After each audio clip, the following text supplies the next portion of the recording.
ఈరోజు మనం నిజామాబాద్ జిల్లాలోని క్షేత్ర సందర్శన నిమిత్తం రావడం జరిగింది. ఇక్కడ చూడొచ్చు మీరు, ఇది సజ్జ చేను. మా రేణుకమ్మ అంతా స్టడీ చేస్తుంది, పంట ఎట్లా పండిస్తుర్రు దీన్ని పరిశీలిస్తుంది. ఇక్కడికి వచ్చి సజ్జ ఎట్లా ఉంది అనేది మీరు చూడొచ్చు. సజ్జ బాగా కాపుకొచ్చింది అంతా.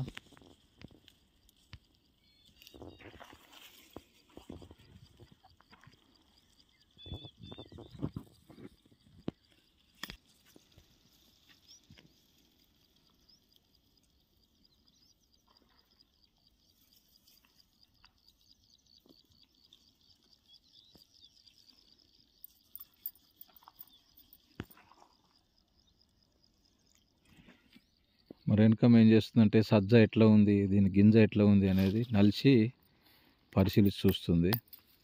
గింజ పోసింది ఇప్పుడిప్పుడే. కొంతేమో పాల గింజ ఉంది చూడొచ్చు, పచ్చిదనం ఉంది గింజలో, ఇంకా కాలేదు. సజ్జలు ఎందుకంటే మీకు తెలుసు కదా, సజ్జలతోటి రకరకాల పంటలు కూడా అన్నీ చేసుకుంటారు. గతంలో ఒకప్పుడు బాగా సజ్జ పంటలు ఉండేది గ్రామాలలో, ఇప్పుడు బాగా తగ్గిపోయినాయి ఈ పంట. ఇక్కడ నిజామాబాద్ జిల్లా సిరికొండ మండలం గడ్కోల్ గ్రామ పంచాయతీ పరిధిలో ఇది.